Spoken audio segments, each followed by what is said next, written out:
Coba bayangin deh sejenak posisi Anda. Mungkin sebagai direktur rumah sakit atau dokter senior. Di satu sisi Anda dengar terus soal kehebatan AI, katanya bisa merevolusi segalanya.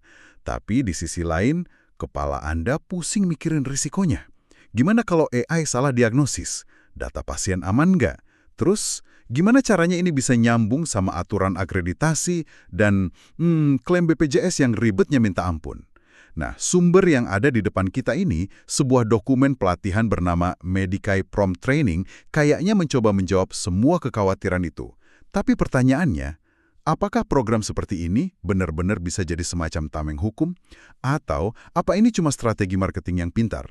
Misi kita kali ini adalah membedah dokumen ini untuk cari tahu. Ini bukan soal cara membuat AI, tapi soal cara mengendalikannya di lingkungan yang taruhannya nyawa. Mari kita bongkar bareng-bareng. Wah, pertanyaan itu pas banget. Karena kalau kita lihat, ya, hal pertama yang paling menonjol dari dokumen ini adalah pergeseran cara berpikirnya. Biasanya kan kalau ada pelatihan AI, yang dijual itu teknologinya, kemampuannya, pokoknya semua yang serba wow gitu kan? Mhm. Dokumen ini justru kebalikannya. Yang jadi bintang utamanya itu resiko, kepatuhan hukum, dan mutu layanan. Cara mikirnya beda banget ya. Dan jujur, ini justru yang paling penting kan? Apalagi kalau urusannya kesehatan. Oke, kalau gitu mari kita mulai dari yang paling dasar. Namanya Medicae Prompt Training Team. Dan tagline-nya langsung to the point. Mengendalikan AI, risiko, dan mutu layanan kesehatan dengan prompt yang benar. Nggak pakai basa-basi, tapi ada satu kalimat pendek yang dicetak tebal di bawahnya yang bikin saya berhenti sejenak. Bukan belajar AI, tapi mengendalikan dampaknya. Ini kedengarannya kuat banget. Mirip kayak bilang, kami nggak akan ngajarin kamu cara bikin mobil balap, tapi kami akan pastikan kamu jadi pembalap yang nggak akan celaka di sirkuit. Apa sih maksudnya mengendalikan dampak ini dalam praktiknya? Nah, itu dia intinya. Mengendalikan dampak ini dijabarkan langsung di positioning statement mereka. Di situ jelas tertulis program ini buat siapa. Tenaga kesehatan dan manajer Vaskes. Tujuannya bukan biar mereka jago AI. Oke, Tapi biar mereka bisa pakai AI dengan aman dan patuh regulasi. Tapi yang lebih cerdas lagi adalah bagaimana mereka menerjemahkan dampak itu. Dampaknya diterjemahkan ke metrik yang penting buat rumah sakit, mutu layanan, kelancaran klaim BPJS, dan pengendalian risiko. mhm. Tiga hal ini kan dapurnya rumah sakit. Jadi ini bukan lagi soal teori canggih, tapi langsung nyentuh masalah sehari-hari. Saya lihat di sini ada tabel perbandingan yang mereka buat. Di satu sisi ada pelatihan AI umum, di sisi lain ada program Medicae ini. Sekilas kelihatannya bagus ya. Ya jelas produk sendiri harus lebih unggul. Tapi apakah perbedaannya ini benar-benar fundamental? Apa cuma permainan kata-kata marketing? Awalnya saya juga skeptis. Tapi kalau kita lihat lebih dalam, perbedaannya memang tajam. Pelatihan umum itu fokusnya di teknologi. Ya. Contohnya ya kasus-kasus umum, dan hasilnya paling cuma tahu. Medicae ini fokusnya di risiko dan dampak layanan. Oh, beda ya. Contoh kasusnya spesifik dari rumah sakit dan BPJS. Dan outputnya bukan cuma tahu, tapi alat siap pakai. Prompt, SOP, dan persona AI. Tapi pembeda yang sesungguhnya, yang bukan cuma marketing, ada di dua baris terakhir. Regulasi dan risiko hukum. Nah, ini dia. Pelatihan AI biasa itu hampir pasti nggak akan nyentuh soal akreditasi, BPJS, atau kode etik. Mereka cenderung abai soal risiko hukum. Program ini justru menjadikan semua itu sebagai fondasinya. Mereka seolah bilang, kita mulai dari aturan mainnya dulu, baru kita mainkan teknologinya. Ini benar-benar membalik logika. Oke, jadi fondasinya adalah risiko dulu, baru teknologi. Ini nyambung ke bagian selanjutnya yang mereka sebut brand promise. Dan ini bukan janji manis loh, lebih mirip daftar aturan yang tegas. Ada daftar hal yang peserta tidak akan lakukan dan daftar hal yang akan mereka lakukan. Seolah-olah ini semacam sumpah profesi baru.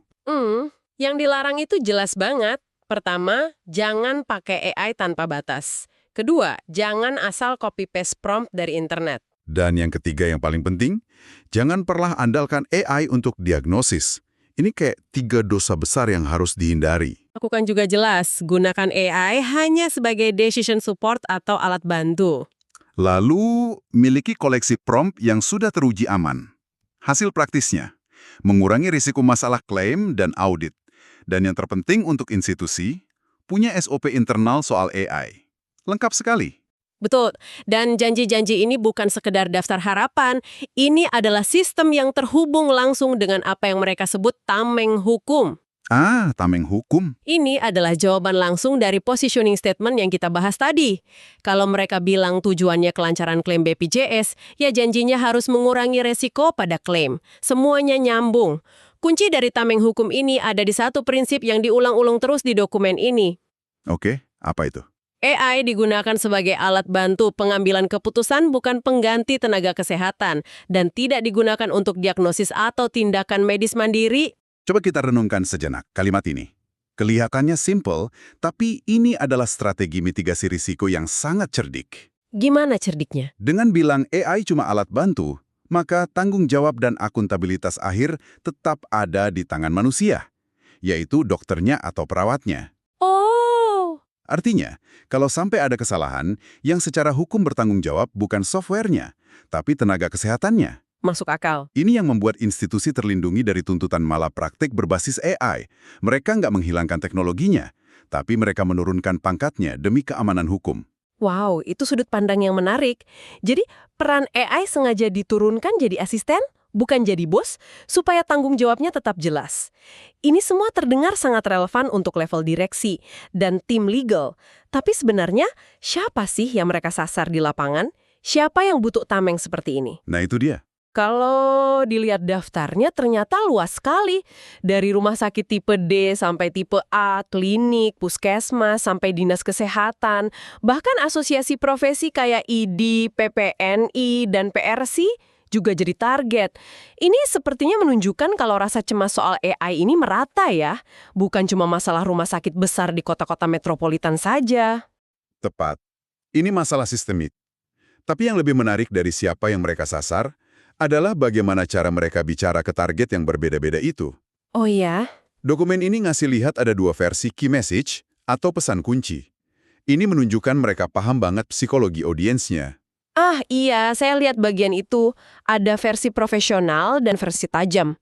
Kenapa sih harus ada dua versi? Kenapa nggak bikin satu pesan saja yang paling bagus? Karena fungsinya beda. Coba kita lihat versi profesional dulu, yang untuk proposal atau undangan resmi. Kalimatnya panjang dan korporat.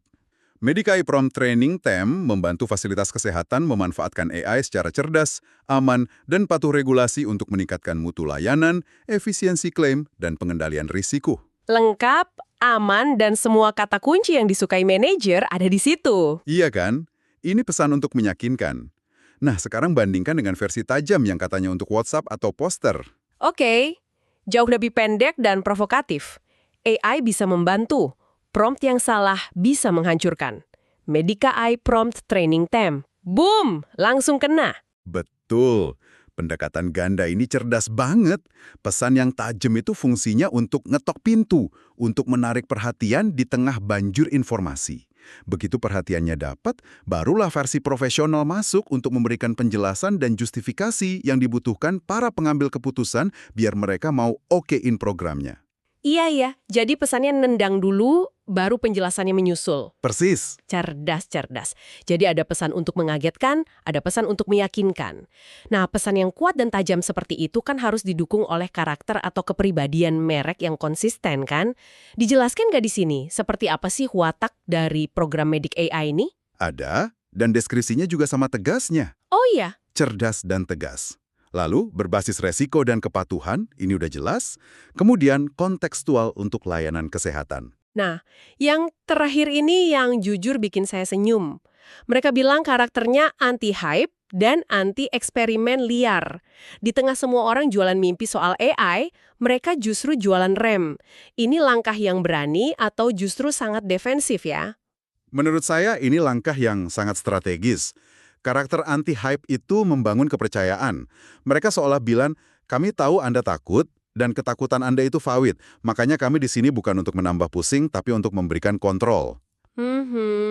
Karakter yang disiplin ini tercermin langsung ke struktur produk mereka. Semuanya berpusat pada satu program inti, Medikai Prompt Training Core Program. Itu fondasinya. Tapi kan kebutuhan di dalam rumah sakit itu beda-beda. Kebutuhan dokter beda dengan kebutuhan bagian klaim BPJS, beda lagi dengan direktur. Gimana mereka mengakomodasi itu? Nah, disitulah modularitasnya bermain. Dari program inti itu, mereka bikin jalur-jalur spesialisasi. Oke. Ada clinical track untuk dokter dan perawat, ada BPJS dan smart claim track yang super spesifik buat urusan administrasi, hospital management track buat para bos. Bahkan ada dinas kesehatan track juga ya untuk regulator. Iya, ini bukan lagi satu program untuk semua, tapi lebih mirip kurikulum yang bisa di-custom. Oh, jadi bisa disesuaikan gitu. Benar. Dan ini kelihatan dari nama-nama paket komersialnya, seperti Smart Claim Edition atau Risk and Quality Edition. Ini menunjukkan fleksibilitas. Mereka nggak datang dengan solusi jadi, tapi dengan sebuah toolkit. Mereka seolah bertanya pada klien, masalah paling mendesak Anda apa? Klaim sering ditolak, mutu layanan turun, atau resiko hukum? Oke, kami punya modulnya. Pendekatan yang sangat berorientasi pada solusi ya, bukan pada teknologi. Betul sekali. Jadi, kalau kita rangkum perjalanan kita membongkar dokumen ini, kita mulai dari pertanyaan awal. Apakah ini tameng hukum yang nyata atau cuma marketing pintar? Setelah melihat semua detailnya, dari janji yang tegas, pesan yang berlapis, sampai struktur produk yang modular, sepertinya jawabannya adalah, ini marketing pintar yang didasari oleh sebuah kerangka kerja tameng hukum yang sangat serius. Saya setuju. Kesimpulan saya, masa depan AI di sektor krusial seperti kesehatan ini bukan soal siapa yang punya model AI paling pintar, tapi siapa yang punya pagar dan aturan main paling kokoh. Ini tentang membangun kendali sebelum melepas kekuatan besar. Benar begitu? Persis. Ini cerminan dari sebuah fase kedewasaan. Kita sudah lewat dari fase euforia, pokoknya harus pakai AI, dan sekarang masuk ke fase, oke, kita pakai AI, tapi gimana caranya biar aman? Fase manajemen resiko teknologi? Tepat semua detail yang kita diskusikan, larangan diagnosis, pesan WhatsApp yang menusuk, jalur pelatihan spesifik, semuanya mengarah ke satu kata, kontrol. Mereka menjual kontrol. Dokumen ini ditutup dengan satu kalimat yang menurut saya merangkum segalanya, dan mungkin bisa jadi bahan renungan untuk Anda. AI bukan soal pintar atau tidak, tapi soal siapa yang mengendalikan risikonya. Wah, dalam sekali. Ini langsung memunculkan pertanyaan lanjutan yang lebih besar. Kalau di dunia kesehatan saja pendekatan berbasis risiko dan kontrol ini jadi sangat krusial, bagaimana seharusnya Anda memandang penggunaan AI di area lain dalam hidup Anda yang sama pentingnya? Misalnya, di aplikasi manajemen keuangan Anda, di sistem hukum, atau di platform pendidikan anak-anak Anda. Pada akhirnya pertanyaannya akan selalu kembali ke hal yang sama. Siapa yang sebenarnya memegang kendali atas risikonya?